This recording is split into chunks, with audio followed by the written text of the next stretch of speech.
Hey, doing? Nice to see you all. Let me ask you a question.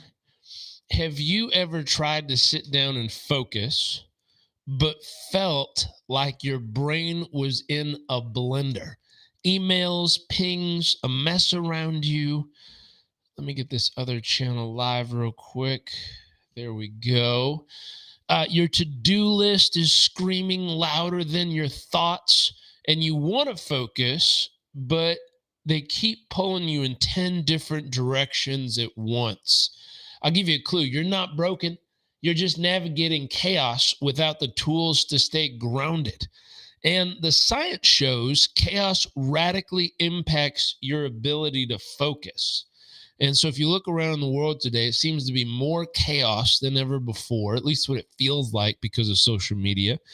And so, I'll give you four studies to just show you how chaos affects the brain and body, and specifically the ability to focus. Number one, there was an infant behavior and development study done in 2017 where infants in chaotic home environments had slower processing speeds on complex tasks.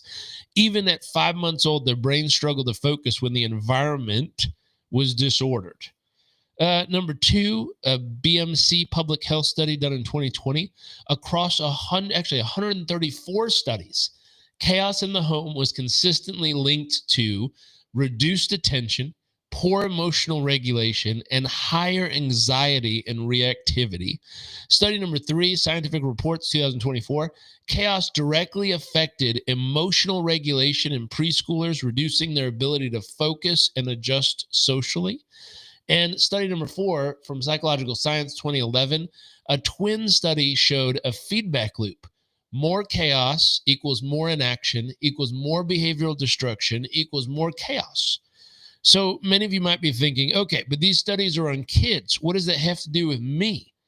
Well, if you have kids, this is obviously critically important, but all of us at one point were a kid. But here's the piece to connect the dots. The mechanism: attention allocation, emotional regulation, cognitive overload are all the same in adults. They're evolved, but they're similar. When you surround yourself in unpredictability, clutter, or noise, your brain, number one, wastes energy filtering out the distractions. You waste calories, you burn calories just trying to filter out the distractions. Number two, you lose working memory capacity. How many of you have ever gone, oh, I got to go get something? You walk into the other room and you go, shit, what did I come here for? You lose working memory capacity. And number three, you burn out faster. That's why just after a few hours of chaos, you feel mentally cooked. It's not that you're lazy or undisciplined, you're neurologically overwhelmed in that very moment. So when you don't train your focus in chaos, here's what happens. Let me just break it down.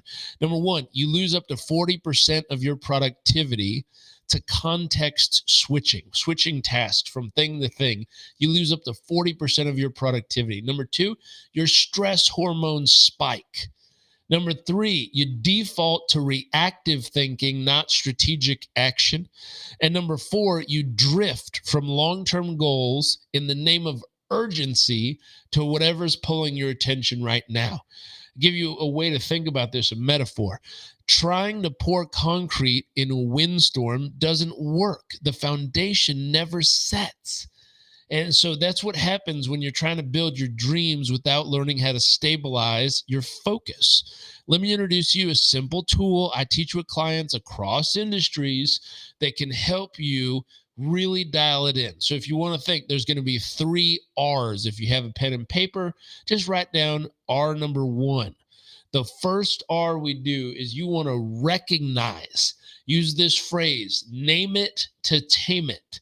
Is this external chaos, noise, clutter, interruptions, or internal chaos, overthinking, stress, fear? You want to name it.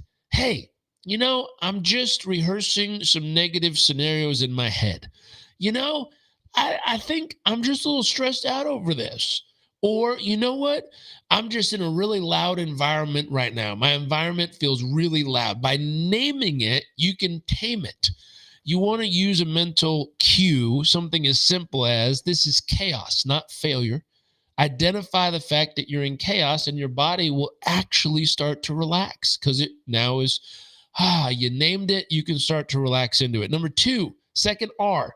So number one is you want to recognize it. Number two, second R, you want to regulate. You can't think clearly if your nervous system is fried. You can't think clearly when your heart rate's going a million miles an hour, when your thoughts are rapid fire, when you're going back and forth, when you're doom scrolling. You can't think clearly. And so the second step is you want to regulate. You can use box breathing.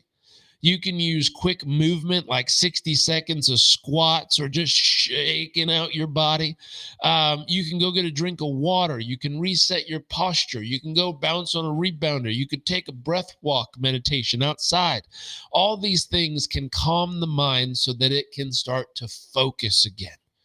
So number two, you want to regulate. Number three, you want to realign. So recognize it, regulate it, realign. Third R. What matters most right now? What's the thing I can complete in the next 25 minutes? Give yourself a narrow window of focus with a start and a stop. What can I give a focused sprint of energy to right now? What's the most important thing I can make progress on? If you do this, you'll instantly start moving yourself forward. So start there. Remember, momentum breaks chaos. When you get momentum back on your side, you cut through the chaos and you start moving forward. So if you study Olympians, elite soldiers, top entrepreneurs, I've gotten to work with all of them as one-on-one coaching clients. They don't wait for life to get easier. They train themselves to get stronger, especially in moments of chaos. They know the brain is a muscle and resistance is the growth signal. That's why I created a new course on grit and resilience. Specifically, Module 1 is the foundation of tenacity. And so if you're ready to train your brain and stay in the chaos, how do you stay focused in the middle of the chaos? DM me the word grit, and I see a bunch of you already commenting grit, but send me a direct message, the word grit, and I'll send you free access to module number 1, which is the foundations of tenacity. Inside, you'll learn, number 1, how the brain physically rewires for grit. Number 2, the Navy SEAL mantra that builds mental endurance. Number 3, tools like the willpower map and effort reward tracker to train persistence.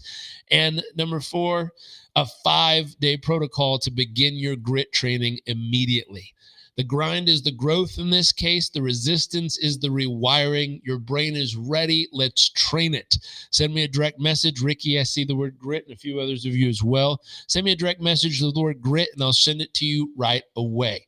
And if you know someone who's going through some chaos in their life right now, share this video with them. Tag them in this so they can grab the tools and start building some mental muscle for focus instead of getting caught up in the chaos. Anyways,